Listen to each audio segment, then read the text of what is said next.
नमस्कार मु सत्याम साई समस्त को स्वागत करुँच मो चैनल को जहाँ नाम हूँ साहित्य सिंधु एसबीएस ट्यूटोरियल। तो आज आम +3 ओडिया ऑनर्स पिलांकर 6th सेमिस्टर जो पेपर 14 रही गोटे विषय रही आमर जहाँकि आम कार्यालय ओडिया नथिपत्र प्रस्तुति कार्यालय आमर नथि लिखन विधि। तो से विषय आम देखा सांबादिक को किपरि पत्र लिखा जाए तार गोटे दुईटा आम एग्जांपल देखा उभय आम लॉन्ग क्वेश्चन देखा दुटी एग्जांपल देखा ता सहित आम सर्ट क्वेश्चन आलोचना करवा आगे लॉन्ग क्वेश्चन आलोचना करवा शेष में आम सर्ट क्वेश्चन समस्त देखा यूनिट्रु। तो पिलामाने पूरा शेष पर्यंत देखते सर्ट क्वेश्चन परीक्षा पड़ो इम्पोर्टाट। तो चलते आरंभ करिया भिडियोटी। तो प्रथम प्रश्न देइछि सांबादिक को किपरि पत्र लिखा जाए उदाहरण सह बुझाई दियो। प्राय तो परीक्षा क्वेश्चन पड़ी जाए यही क्वेश्चन आसे निहाती इंपोर्टेंट क्वेश्चन एटा पिला माने कहितबे दीटा नमूना कि गोटे उदाहरण दे बुझाओ। तो उदाहरण दीटा दिया जिवो जे कोनोसी पिला माने जोडा मन रख परिबे सेटा लिखिबे। प्रथम देइछि कौन ना खबर कागजर पाठक माने निजस्व चिंताधारा आलोचना समालोचना मतामत दाबी परामर्श इत्यादि खबर कागजर संपादकों को लेखि जन था माने आमे जदि कौन साधारण जनता चाहिए जे संवाद पत्र किसी दवापाई इश्तेहार तो प्रथम संपादकों को लेखि सेगुरा जनाती। संपादक से ही पत्र गुड़ी को पाई ताहार तर्जमा करी ताको विचार करती देबे कि नहीं योग्य लेखा गुड़ी जोटा योग्य विवेचना से भाविबे ना ये इंपोर्टेंट बोली संपादकों को संपादकों को पत्र बा स्तंभ प्रकाश करथांती। सरकार बा शासन कल खबर कागज माध्यम जनसाधारण मतामत को सहज जानीपारती। यहीपरि स्तंभ गणतांत्रिक राष्ट्र नागरिक एवं सरकार अति गुरुत्वपूर्ण। तेणु यही स्तंभ को गणतंत्र प्रतिच्छवि बा दर्पण बोली कही। यही स्तंभ में सांबादिक मानकर लेखा न थाए यह संपूर्ण भाव पाठ मानक उद्दिष्ट थाए केवल पाठ मानक। संपादकों को पत्र लिखिबार पूर्व प्रस्तुति कौन जो विषय पत्र लिखा चाहूँगी ता निर्दिष्ट होगा उचित और तत्संपर्क अधिक ज्ञान ग्रहण आरोहण करने आवश्यक। जो संपर्क में संपादक को पत्र लिखा चाहूँगी यथेष्ट ज्ञान रहा आवश्यक जमीक विषय वस्तु वरिष्ठ दिग अथवा जुक्ति आईन सम्मत होगा जरूरी। विषय वस्तु समय उपयोगी होगा जरूरी जहाँकि निर्दिष्ट समय धरी पाठक मैंने पढ़ी पारे बोरिंग हेनी कि अधिक लंबा हेनी। जनसाधारण मतामत और परामर्श को निजस्व मतामत परामर्श भावी पत्र लिखी बा उचित। विषय वस्तुर विन्यास संक्षिप्त हवा अधिक लंबा करें संक्षिप्त हम छोट हम यथासंभव कम शब्द एवं वाक्य व्यवहार होगा आवश्यक। भाषा बोधगम्य होगा उचित जड़े बुझीपार दीर्घकाय वाक्य एवं अधिक तथ्य लिखार मानसिकता रहा उचित नुहे। पुराए लिखिदेवे जे पेज भर्ती करदे संपादक को लिखुंट तो एमती लिखे ना जी दरकार से यथेष्ट लिखाव। नेक्स्ट देती कौन क पॉइंट कौन देती देखा कौन सी खबर कागजर संपादकों को पत्र लिखला बेले संपुक्त खबर कागजर नीति और मनोभाव को नजर रखी लिखा उचित। कौ संवादपत्र में कौन कौन सब नीति नियम रही निहाती भावे जे लेखककारी जे लिखुं से जाना उचित। संपादकों को पत्र लिखा शैली कौन ना संपादक को पत्र 3टी पर्याय लिखा हुए। प्रथम अनुच्छेद को प्रारंभिक गोटे मझिरे अनुच्छेद रहा गोटे शेष अनुच्छेद रहा प्रथम सेकेंड थर्ड एमती अनुच्छेद रहा प्रारंभ अनुच्छेद मध्य बा मध्यस्थ अनुच्छेद आउ शेष अनुच्छेद। वाक्य गुड़िक सरल वाक्य होगा उचित। विषय आवश्यकता दृष्टि संक्षिप्त तथ्य दी जापे। विशेष वर्णन में आत्मिक और आंगिक दिग प्रति दृष्टि देवा को हेबो बा निहाती दबा दरकार आंगिक आत्मिक प्रति दृष्टि देवे लिखा बेले। ललित निबंधर शेषांश भली यही पत्र शेषांश हवा उचित गोटे शेष लिखा जमी शेष कथा लिखा जाए। ये अंशटी केतेबेले भाव उद्दीपक होता है तो केतेबेले निष्ठुर भर्सना रूप ग्रहण करता है। शिक्षा कार्य अनुष्ठान प्रतिकार आदि दाबी करने सहित चेतावनी रही है। शेष जहाँ को जमी लगे कि भाव लिखती किए चेतावनी दे लिखती कि शेष कथा रही। चिठीपत्र आदान प्रदान भली संपादक को पत्र लिखा बेले अनुरूप लिखन शैली व्यवहार कराए। प्रेरक प्राप्तेषु जो पत्र लिखा जाए पत्र माने तो प्रेरक प्राप्तेषु क्या दौरान किए ग्रहण करेंगे सेगुड़ा संबोधन और चिठीर शेष में इति आपणकर विश्वस्त जहाँकि पिलामाने जानते स्कूल बेलू लिखा जाए पत्र मानक समेत निजर ठिकणा रखा उल्लेख करने को समस्ते भूलिबे ना निजर ठिकणा मध्य लिखा जाए। गोटे एग्जांपल आम देखा गोटे नमूना एक कौन गोटे रही विषय वस्तु फनी बात्या को जातीय विपत्ति घोषणा करा जाऊ। यही विषय हूँ टॉपिक केमिति आम संपादक को पत्र लिखा। महाशय फनी प्रभाव में स्वल्प समय व्यापक क्षयक्षति होगला एथिरे अनेक जीवन हानि होईची अद्यविधि संख्याधिक लोक खोला आकाश तले आश्रय नहीं घर घर भांगी जाइए। पुरी जिला संपूर्ण उड़ी जाइए। जो जिले से जिला मेंशन करेंगे पिला माने चाहिए निज निज जिला मेंशन करेंगे लिखिपारे। परीक्षा दी एमती क्वेश्चन आसे एग्जांपल दे लिखापी। बहु स्कूल कॉलेज भांगी छारखार हो जाइए। खाद्य पीवा पानी अभाव विद्युत सरबराह बंद हो जाइए। ओडिशा को नूतन रूप देवाई समस्त सरकारी बेसरकारी और दातव्य अनुष्ठान समूहर मिलित सहयोग एकांत वांछनीय। साहाय्य जहाँ आसूची समुद्र को संक्षेपरी माने अधिक लोक अल्प साहाय्य आसूची। लोक संगठन व्यवसाय गोष्ठी उदार व्यक्ति विशेष तथा जनसाधारण सामूहिक उद्यम एकांत परिहार्य। माने बड़ बड़ व्यवसाय हो साहाय्य निहाती आवश्यक बोली से कहते।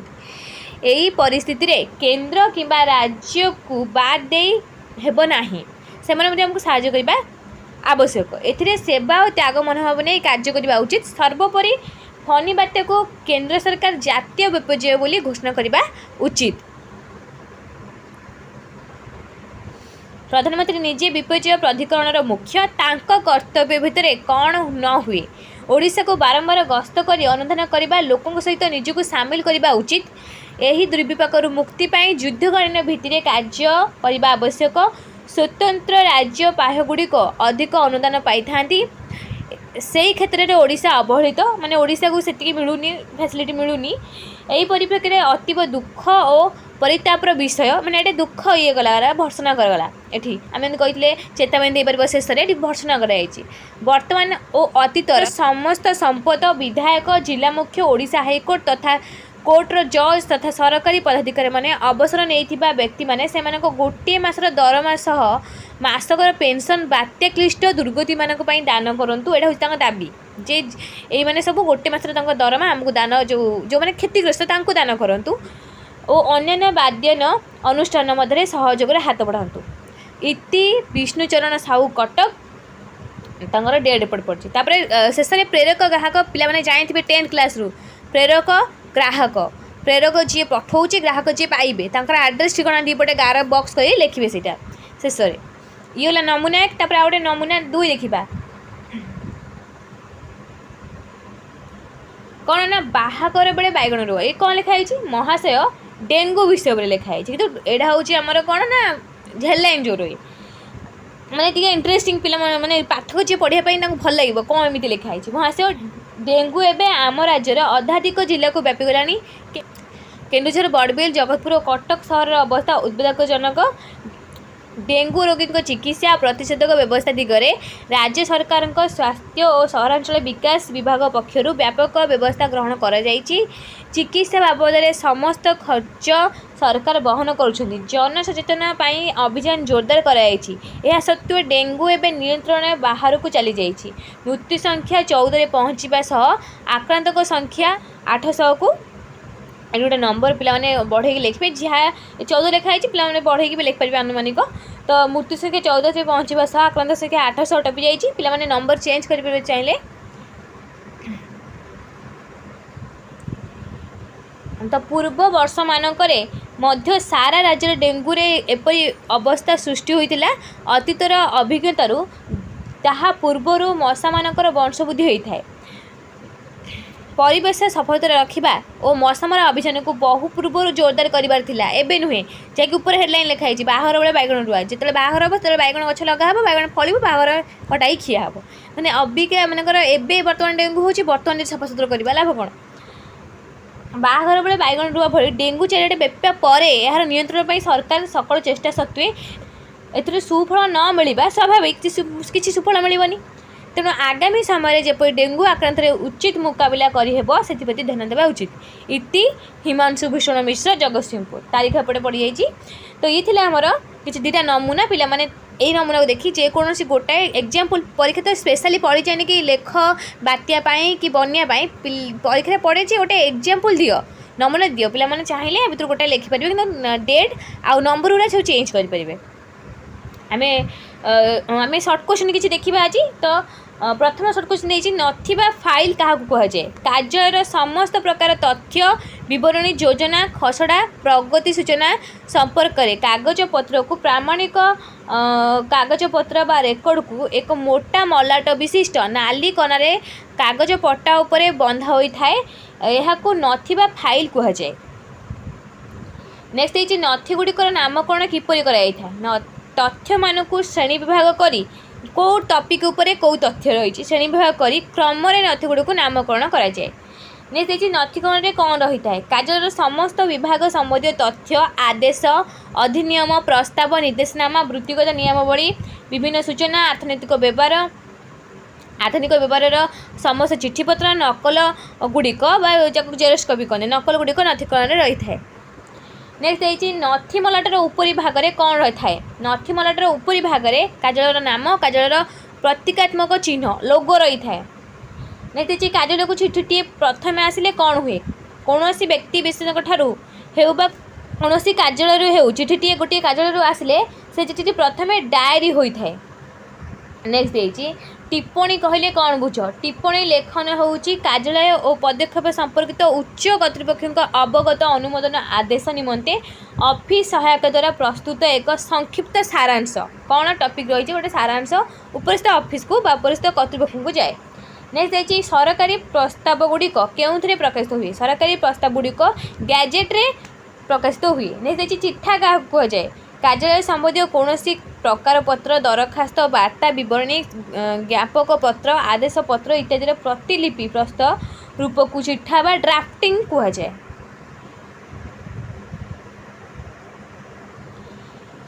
नेक्स्ट है अनुमोदन क्या कहती अनुमोदन होउछि अन्य कोनोसी व्यक्ति को संबोधित कराइथिबा कोनोसी पत्रर एक नकल। नेक्स्ट है पत्र विनिमय क्या कहती चिठा उपरिस्थ अधिकारी द्वारा अनुरूप भावे आवश्यक स्थले परिवर्तित होई अनुमोदन लाभ करिया परे ताहा निर्गमन करा जाय याको विनिमय बा पत्र विनिमय कहुए। नेक्स्ट है विज्ञप्ति केतेबेले प्रकाश पाए अनेक क्षेत्र में सरकारी सूचना नियम रे सर्वसाधारण अवगति निमंते सरकारी सूचना विज्ञप्ति प्रकाश पाए एडवर्टाइजमेंट करती जो स्कीम आसे नुआ नियम आसे तो पेपर में बाहर करती सब जनसाधारण जापर बोली। अधिसूचना केतेबेले आवश्यक आईन को भित्ति करी कौन घोषणानामा अधिसूचना आवश्यक नुआ आईन प्रणयन है जनवाई अधिसूचना मुझे पढ़ी पूर्व क्लास जो मैंने भिडियो देखी देखिपारे जापर सब। विज्ञप्ति क्या कहती सरकार द्वारा पूर्वर स्थिरीकृत होता कि कौन विषय संबंध में कार्यालय सूचना जहाँकि सर्वसाधारण सूचना निमंते गैजेट प्रकाशित हुए विज्ञप्ति कहुए। विज्ञप्ति प्रकाश करिवार मुख्य उद्देश्य कौन विज्ञप्ति प्रकाश करिवार मुख्य उद्देश्य होची गैजेट रे वैध आदेश नियमावली क्षमता प्रदान गैजेट अधिकारी नियुक्ति पदोन्नति स्थानांतरण अवसर ग्रहण इस्तीफा एवं अन्य अनेक सेवा चाकरी विषय प्रकाशन करने मुख्य उद्देश्य अटे। पत्र क्या कहुए मनर भावना को प्रकाश करी कौन प्रिय बा अप्रिय प्रिय हो कि अप्रिय हो जन पाखक बा लोकों पाखक लिखा होता चिट्ठी को पत्र कहुए। नेक्स्ट है पत्र लिखन बहु प्राचीन काल ओडिया भाषा रे कौन चली आसुला पत्र लिखन विषय को ओडिया भाषा रे चिट्टा प्रेरण वार्ता प्रदान संदेश प्रदान संवाद प्रदान भाव में बहु प्राचीन काल परिभाषित हो केवल एक पत्र लिखन ना परिवर्तन होती आगु चिट्टा प्रेरण जो आमर पे प्लस टू पढ़े जमीक कंस चिट्टा पठे क्या आमर नंदराज को तो से भाई चिट्टा प्रेरण वार्ता प्रदान संदेश प्रदान थी आगुरी। नेक्स्ट है प्राचीन काल में क्या हाथ में चिट्टा ग्रहण करा प्राचीन मध्य जुगरे पत्र बाहक पारा और दूत मध्यम चिट्टा प्रेरण ग्रहण कार्य संपादित होता जानते पे सब वार्ता बाहक पारा था दूत मैंने सब आगुरी जाते जमी आमर दूत हो कंस पठे जो चिट्टा नंदराज दूत किए नहीं गए अक्रूर आनी से चिट्टा को पढ़ते नंदराज तापर बलराम तापर आम बलराम और कृष्ण को पठे कौटी आम मथुरा को। नेक्स्ट विनिमय पत्र विनिमय भावना को नहीं प्राचीन साहित्य कौन रचना कराइला पत्र विनिमय भावना को नहीं प्राचीन साहित्य दूत काव्य चिट्टा पत्रिका मान लिखाई। नेक्स्ट है विज्ञापन अग्रगति रे पत्र विनिमय कार्य किपरि कराउछि विज्ञापन विकास कमर डाक तार और दूर संचार भाषण द्वारा पत्र विनिमय कार्य होउछि। चिठीर आखरिक अर्थ कौन चिट्ठी चिटाऊ बा पत्र समर्थबोधक इंग्राजी शब्द होउची लेटर। यार आभिधानिक अर्थ होउची प्रेरकर प्रापक व्यक्ति। प्रेरक प्रापक व्यक्ति उद्देश्य प्रेरित एक भाव विनिमयात्मक संवाद जहाँ माध्यम हृदयर भावानुभूति साकार रूपे लाभ करता है। भाववर्तक मतामत पत्रर कौन परिबुद्धि होई करिथाए।